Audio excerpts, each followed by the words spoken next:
I'm the General Manager of Medical Recruitment or Health Recruitment through Mercury. But for my other duties in life, I'm the Chair of Balan Health Service and also the Chair of the Grampians Alliance, and actively work throughout the health industry for over 40 years. The question out the gate, I'm going to aim towards Lynn to kick us off. Lynn, how early in the piece should engagement be thought about? Keeping good people and attracting good people actually starts pretty much from the time you put the ad in the newspaper or start the program of trying to attract your best staff. Now, in order to do this, of course, you're not just looking for the active people, you're looking for the passive people, and that is very much a specialised area of tracking down the good people. When I say good people, what you started this conversation off about is very, very interesting because, and later on we may talk about it a bit, the candidates that are out there are very, very selective. So the process that you go through is incredibly important about educating them about yourself as an organisation, your brand, but also your professionalism as an organisation. So don't for 1 minute think that the moment you start a recruitment process or attracting staff to your organisation, you're actually starting to sell yourself and brand yourself as an organisation that someone wants to come and work for. Because there is a hit list out there with candidates of organisations they don't want to work for, and you don't want to be on it. So we'll talk about some of that a bit later. So basically it starts from the very beginning. Good. And I think, you know, employee benefit programs are, you know, are a huge... Who said salary packaging? We don't say salary packaging anymore. So employee benefit programs, and a great turn of language, you know, absolutely fantastic. And I'm sure, Lynn, you find getting candidates from non-health industry sectors and verticals into health, you know, the ability, the benefits that they get within health through the benefits programs, you know, allow you to pull them into those industries. It's actually one of the first 5 questions. Yeah. The candidates ask, whether it's public, private, not-for-profit, what's the salary packaging benefits? Because the majority of candidates realise that they're not going to be at the highest brackets of income earning, but the benefits and the satisfaction of working in the environment are what they're looking for. So it's an element. It's most definitely an element of consideration for any young or long-term employee of the organisation. In actual fact, a little while ago the government tried to take it away from certain areas within the industry, and there was an enormous backlash, I would say, that, you know, that they would actually close down some industries without it. Art and science, you know. As a recruiter for 20 years, I know the value of being a good recruiter, and but I also know the value of automating some technology. Yes, absolutely. What we started off talking about here was engagement, and everything that we've said here, I think, reinforces that the quality of your workforce and the people that you engage ultimately will be the outcome for the services you provide. They will be the people that stand in the front of the organisation and deliver. But one of the things that really becomes apparent when you recruit people is that there is a process, a technology involved, and you know, the standards are you need to do a police check, you need to do a fraud check, you need to do a bankruptcy check, you need to ensure that any references that you undertake are legally undertaken and that they're documented, and the person giving those reference checks knows that they're making a legal statement. There's very good candidates out there in the marketplace who will go through a process and get to the end of it and say, thanks very much for putting me through that process, I absolutely enjoyed it, but no, I'm not going to accept the position. Even if it's offered, I'm not going to accept the position. And why is that? It's purely because they haven't enjoyed the journey that they've gone along from the organisational point of view.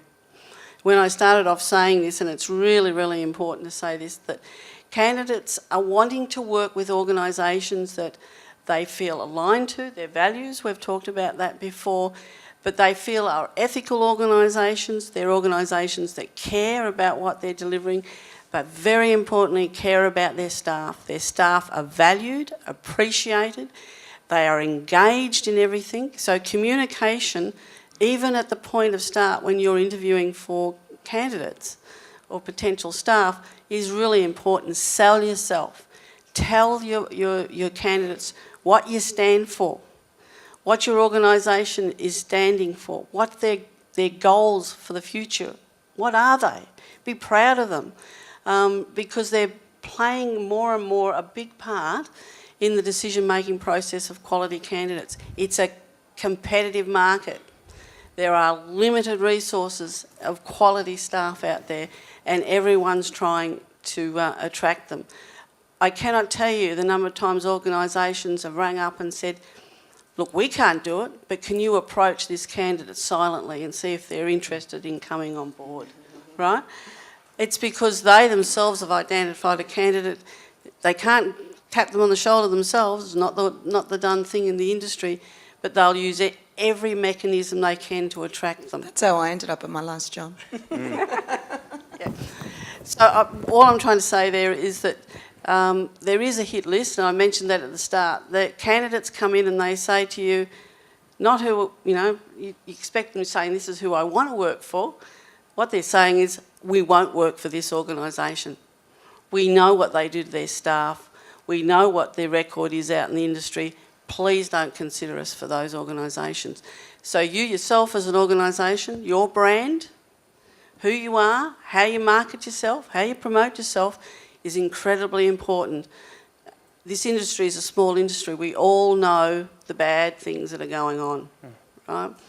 And sometimes we forget to talk about the great things that are going on. And I think that's the important thing when you as an employer are trying to attract good staff. When someone has made the decision to resign and leave an organisation, your opportunity is to sit down with them and have a really good, open, frank discussion about what was their time like working with the organisation, what they liked, what they didn't like, and why did they make the decision to leave, right? You'd be amazed at the feedback that you get when you ask that question. But the most important thing from that is once that interview is finished, you've got all your information, you feed that information back through your senior people, your senior staff. The good things, great, the bad things, and your culture of doing this is really important. And that's something I forgot to say before, is that the culture of an organisation gets out of an organisation a lot faster than you realise what it is inside the organisation. Okay, so that's where the communication link comes within the industry. So at an exit interview, you've got an organisational, questionnaire in front of you, really, where you can ask them serious questions and get a feeling for it. Now, if you get 5 or 6 people leaving your organisation all saying the same thing, then you've got some good things happening or you've got some really bad things happening. And that's what's going to prevent the top people, the best people in the industry wanting to come and work for you.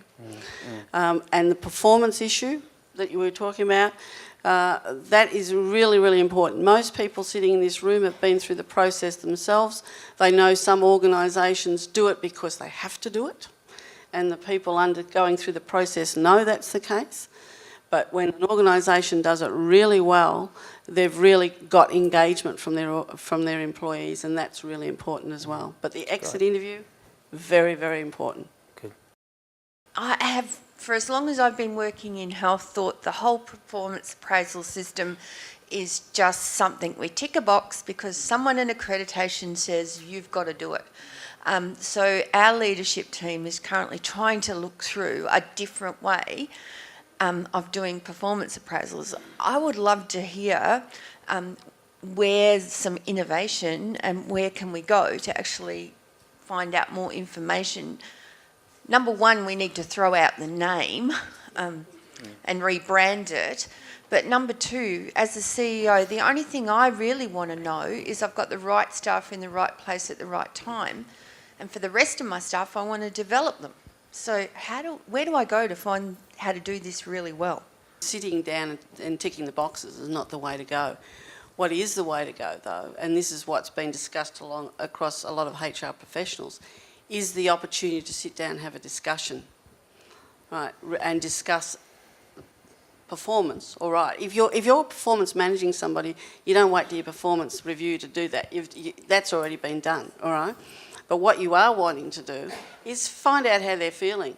Are they engaged with the organisation, and what you as an organisation can do to help them get better, right? That's the conversation that's going on. So the paper-based or IT-based platforms are very much in doubt at the moment in the moving forward, but the discussion is still very much on the table. Performance immediately scares people. They haven't actually come up with a title as yet. I mean, there's quite a few. I'm on LinkedIn and talking to people in the UK and Germany. They're all going through the same thing of getting rid of the rigid profile, but a lot of them are talking about just it's our time for a discussion is one name that's come up. Pulse check. Yeah. And take that bad vibe about it, because everyone walks in a performance review thinking they're going to get, a bad time, not necessarily a good time.